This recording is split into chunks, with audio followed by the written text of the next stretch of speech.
এখন আমরা সকলে ব্যস্ত আগামী মাস থেকে আবুধাবিতে যে এশিয়া কাপ শুরু হতে চলেছে সেখানে ভারতের দল গঠন কেমন হতে পারে, ভারতের ওপেনাররা কারা হতে পারে। আর এদিকে বিশ্বের সেরা টি-20 লিগ তথা ভারতের আইপিএল ইন্ডিয়ান প্রিমিয়ার লিগ এখন ভীষণভাবে সরগরম হয়েছে আইপিএল এর অন্যতম সেরা একজন প্লেয়ার সঞ্জু স্যামসনকে কেন্দ্র করে।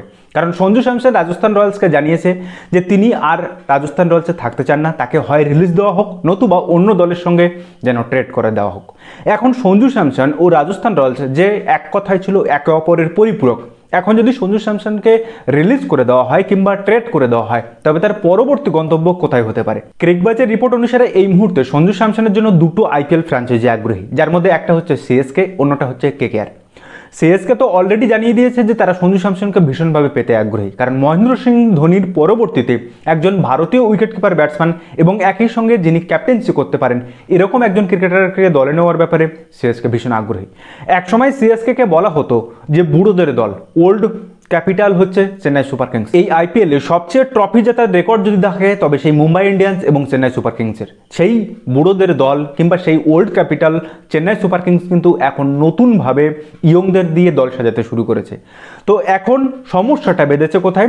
রাজস্থান রয়্যালস বলেছে হয় পুরোপুরি ক্যাশ টাকা দিয়ে চেন্নাই সুপার কিংসকে সঞ্জু স্যামসনকে নিতে হবে, অথবা সঞ্জু স্যামসনকে এমন একটা প্লেয়ারের সঙ্গে ট্রেড করতে হবে। আর সেই ক্ষেত্রে রাজস্থান রয়্যালস যে প্লেয়ারটার নাম করেছে চেন্নাই সুপার কিংসের কাছে সেটা কিন্তু চমকে দেওয়ার মতো নাম।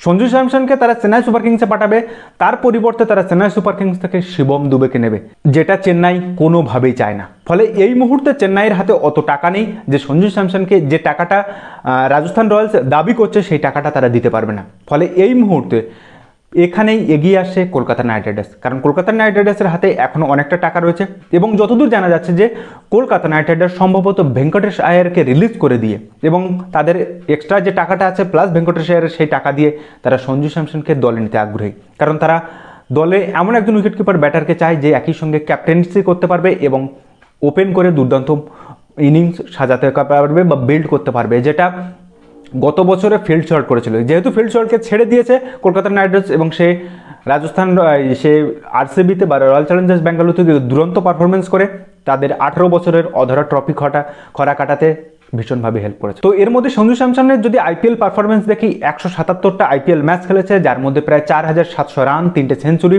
26টা হাফ সেঞ্চুরি আছে।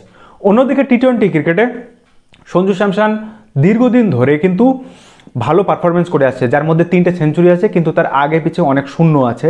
মানে একটা ম্যাচে যদি সেঞ্চুরি করে তো পরের ম্যাচে শূন্য করে। এখন মজার বিষয় হচ্ছে সঞ্জু স্যামসন কিন্তু 2012 সালে যখন Kolkata night Riders cup champion হয় সেইবারে সঞ্জু স্যামসন কিন্তু কলকাতা নাইট রাইডার্সে ছিল।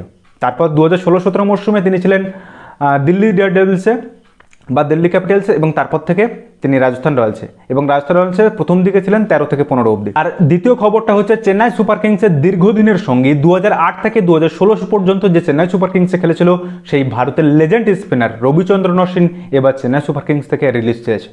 এবং কেন তিনি এইখান থেকে রিলিজ ছিলেন, অন্য কোনো দলে গিয়ে কি খেলবেন নাকি অন্য কোনো দলে মেন্টরশিপ হিসেবে যোগদান করবে সেটা কিন্তু এখনো জানা যায়নি। তবে এটা নিশ্চিত হওয়া গেছে যে রবিচন্দ্রন অশ্বিন চেন্নাই সুপার কিংস থেকে রিলিজ অর্ডারটা চেয়েছেন। আর এবার আসবো সবচেয়ে বেস্ট দুটো বড় রিউমারের খবরে। এক হচ্ছে কেএল রাহুল সম্ভবত কলকাতা নাইট রাইডার্স নেওয়ার চেষ্টা করেছিল, কিন্তু কেএল রাহুলকে সম্ভবত দিল্লি ছাড়বে না। কারণ কেএল রাহুলের মতো একজন প্লেয়ারকে কোনো ফ্র্যাঞ্চাইজি দলই অত সহজে ছাড়বে না। ফলে কেকেআর বা দিল্লির মধ্যে যে সোয়াপ ডিলটা হওয়ার কথা ছিল সেটা সম্ভবত হচ্ছে না। কিন্তু এর মধ্যে সবচেয়ে বড় রিউমার তথা আইপিএলের সবচেয়ে বড় অঘটন একটা ঘটার যে রিউমারটা এখন বাজারে চলছে সেটা হচ্ছে কি না, কলকাতা নাইট রাইডার্সের ওন প্লেয়ার, ওন প্রোডাক্ট, যেটাকে নিয়ে কলকাতা সবসময় গর্ব করত, কেকেআর প্লেয়ার তৈরি করে না, কেকেআর প্লেয়ার স্টার প্লেয়ার কেনে না, স্টার প্লেয়ার তৈরি করে। এই ভারতীয় দলের বর্তমান টেস্ট অধিনায়ক শুভমন গিলকে আবার গুজরাট থেকে কেকেআরে ফেরত আনতে চলেছে। এটা এখনো সম্পূর্ণভাবে নিশ্চিত হওয়া যাচ্ছে না, এটা সম্পূর্ণ রিউমার। তবে যদিও আমার কাছে খবর আসে অবশ্যই আপনাদেরকে জানাবো। তো ক্রিকবাজের এই দুটোর খবর একদম ডেফিনেটলি, কারণ ক্রিকবাজ যে সমস্ত রিপোর্ট দেয় সেগুলো খুব অথেন্টিক। এক হচ্ছে সঞ্জু স্যামসন রাজস্থান রয়্যালসে থাকতে চাইছে না, আর দুই হচ্ছে রবিচন্দ্রন অশ্বিন সিএসকেতে থাকতে চাইছে না। এই দুটো কিন্তু অথেন্টিক খবর। আর বাকি যে দুটো বললাম যে কেএল রাহুল এবং শুভমন গিলের কথা, সেটা কিন্তু এখনও কোনো নিশ্চয়তা নেই, এটা রিউমারের ওপর ঘুরে বেড়াচ্ছে।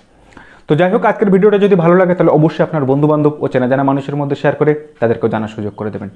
তো দেখা হচ্ছে পরের ভিডিওতে, ততদিন ভালো থাকবেন, সুস্থ থাকবেন, আর অবশ্যই নিজের খেয়াল রাখবেন। আর হ্যাঁ, আমাদের চ্যানেলটা সাবস্ক্রাইব করতে যেন ভুল করবেন না। ধন্যবাদ।